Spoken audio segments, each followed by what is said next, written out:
Hey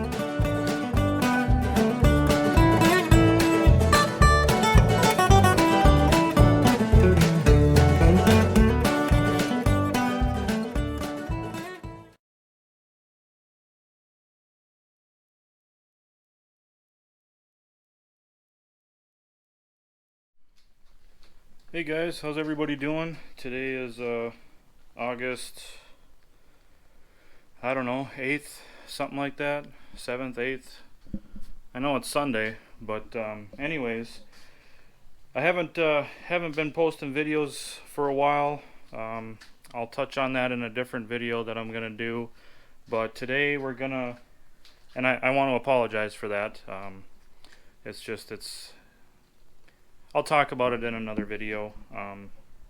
It's not related to tractors, so I do apologize for not posting any videos, but in the video that I'm gonna put up about what's been going on, you guys will understand. So anyways, we got the radiator back for the H from Hermantown Radiator. Glenn did a great job on it. It's got a brand new core in it, and we put new studs in the bottom, new mount studs with anti-seize on them, and we also have new rubber mount. I guess you could call these vibration dampeners, really is what they are. They're like a rubber, they're pretty thick, probably at least a 1/4 inch. They're just to insulate the bottom of the radiator tank so that they don't so it doesn't wear on the bolster here and wear a hole through the bottom of the tank or damage the tank. So let's see what else. So we're gonna get the radiator put in. I finished up the oil pressure gauge line, and I also finished up the line for the air cleaner, if you can see it here. Basically what I had to do, Mike from Mike's Farmall sent me a replacement fitting for down in the back of the head, but the problem was my line, the fittings on my line were all goofed up too, so I ended up converting it over from a, let's see, it would have been a 3/8 line to a 5/16 line, which is going to be fine because it's just a breather. It's nothing, it's not carrying any oil or anything, so it's just a breather tube basically. So got that line finished up. We've got the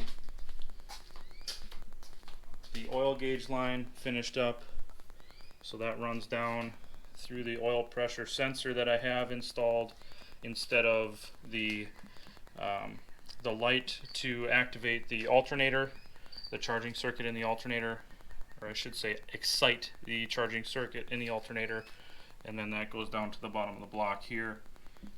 Remember, this fitting and this portion of the line is a lot easier to get in without the frame rail in place, so I would highly recommend doing that before the frame rail is in place.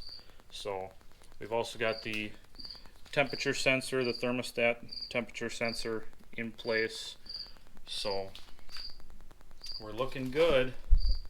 And once the radiator's in, we can put the steering shaft in the front section. We can't put it in the rear section yet because the tank won't go in with the rear section of the steering shaft in place. But in order to put the radiator in, I think I'm going to, let's see, I'll probably pull the front rims and tires off again. I know this will be the 3rd time, but it'll just give me a lot more room to get up in here without them on, so that's what I'm gonna do with that. So the seat we're still working on. Cody, a friend of ours in the club, dropped off some carbide bits, so I've got one of the holes slotted. The other one here still needs a little work, but this one just needs to be opened up a tad bit more for it to fit properly. So once we get those slotted, the seat can go back together and on the tractor, and then it's just a matter of painting the tin work and putting a mag together at Rudy's, and that's it. So let me get the front wheels and tires off this thing, and then we'll start setting the radiator in place. The radiator can be a pain in the butt. If you've seen my video on the Farmall M when we put the radiator back in that, I don't know if I covered it, but you'll see. It's not the best design, but it's what we have to work with. So stay tuned.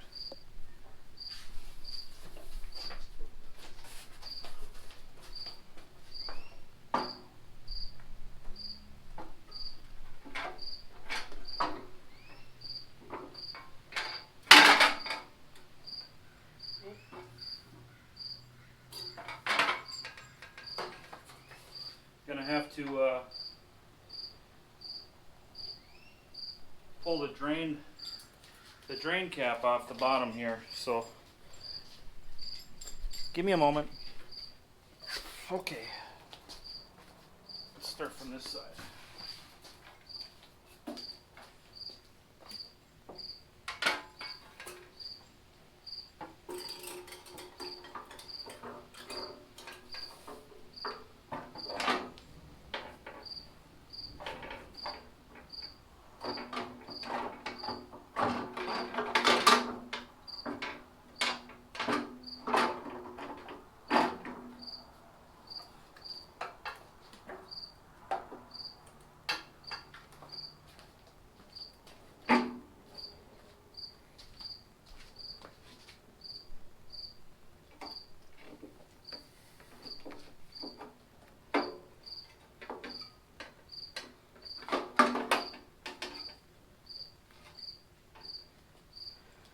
Okay.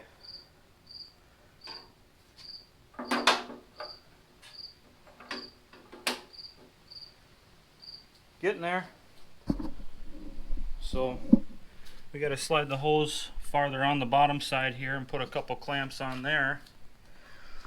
But if you guys can see, so the studs, you can't really see. Let me grab a light. Okay, so the studs come through the bolster. There's one here and there's one on the opposite side, but there's no access hole to get to the stud here.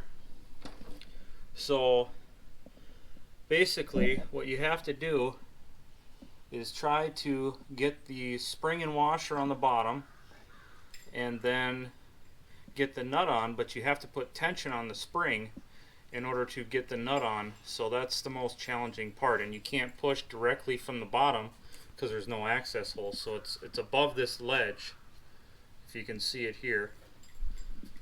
It's hard to do with the light where it is, but see that ledge there? Sorry, I'm kind of shaking holding the camera, but that's a difficult spot to get to. Well, it sounds like we got rain coming in. But we'll get it. We got it on the M, we'll get it on the H. So we got to get the radiator shroud tightened down first, and then we'll work on the studs on the bottom. I like to leave everything loose until we get that shroud tightened up. So alright, let's get that shroud going and we'll go from there. Okay guys, we got the radiator in. I'm not sure if you can see that up in there. Probably not with the light now that's fallen, but the stud comes through right. This light is not working with me here. So the stud comes through right here. I installed a thick washer, a large thick fender washer underneath the spring.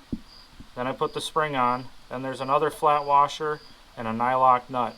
And I turn it up almost all the way till the spring is compressed fully, but then I back it off a few turns so that there's some give there.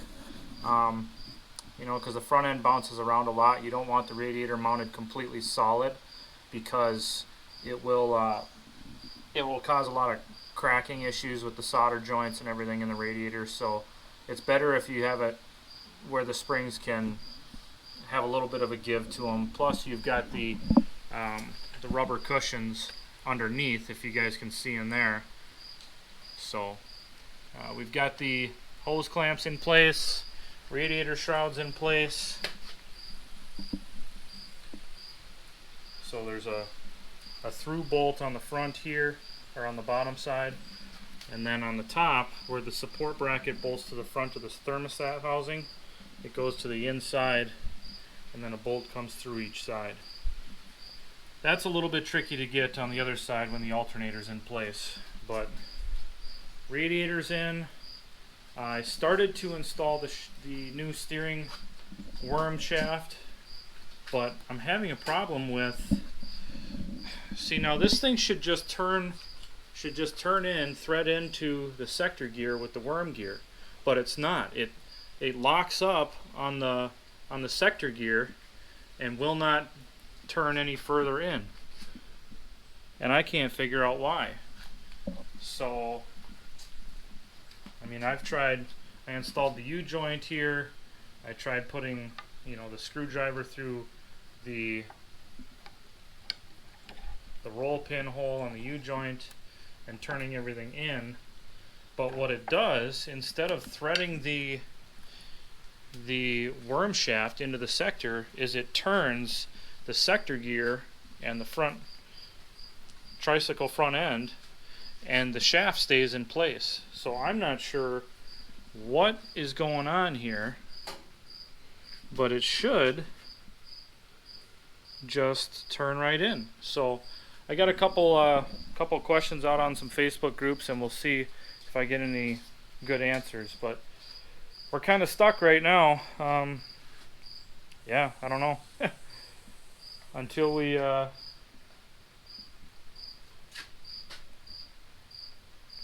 figure out that worm shaft, we're kind of stuck. So about the only other thing we can do is finish up the seat, and I'm waiting on Cody's got to bring his die grinder over because these carbide bits do not work in my die grinder, because you need a die grinder with a chuck on it to use these carbide bits. So we're waiting on him to bring that over, and about all we can really do is finish the wiring on the light switch and mount the lights. But in order to mount the lights, these spacers need to be cut in half because they're too tall for the headlight bolts that go through the bucket of the headlight. So a lot of modifications here, but that's part of putting things back together with new parts and aftermarket parts and all that. But we'll see what we can get for answers on the worm and sector gear and go from there. Well, guys, I don't know what's going on here, but I do know one thing. The worm shaft is hitting the new bushing inside here and coming to a dead stop. So that tells me one thing, that this bushing needs to be reamed. Unfortunately, I do not have a reamer this size, because that's probably, at least probably a 1-inch ID bushing, and it shouldn't have to be reamed, I don't think, because it's a split bushing, so it comes together on one side, and there's a split all the way down, so that when you install it, it actually, it's almost like a split collar. So when you install it, it slides in and comes together as you slide it in. So I don't know. This thing is not. It is at a dead stop. And I removed the sector gear up top to see if maybe that was causing some binding issues, and it's not sliding into this bushing. So whatever it is, it's either the bushing has to be reamed or something. But I'm kind of at a loss here, so I'm going to do some more research and see what I can find out. All right. Okay, guys. Well, it's a day later, and after doing quite a bit of research, I found that when people have replaced all the bushings in these bolsters, sometimes they have to ream or hone the bushing for the worm gear shaft. And what I did was I used a brake cylinder hone, which is just a small hone, just like this, and I just gently honed it. I kept trying to test fit the shaft, hone it out a little bit more, test fit the shaft. It was kind of a back and forth deal until I was able to get it to where it would slide in with very little persuasion, but not too much pounding with a hammer. So I'm just going to use this screwdriver here, and you can see with pretty minimal effort I can turn the front wheels just using this screwdriver in the shaft. So, and there's zero play, maybe just a tiny bit, not much at all. So that's great. We shouldn't have any death wobble going down the road. I am going to get cornhead grease and pack the top of this with cornhead grease. Originally it was supposed to run a 90 weight gear oil, but I like to use grease just because it doesn't run as much if there is a leak somewhere. So I'll pack that with grease when I get some, and then let's see, about the only thing else we can do is finish up the seat and the headlight wiring, get that all taken care of, and then it's time for tin work. So let's stop there, and I guess I'll see you in the next video. So thanks for watching and wrenching with me, and stay tuned for the next one, which will probably be the seat and or headlight wiring. So stay tuned. Thanks for watching, guys. We'll see you later.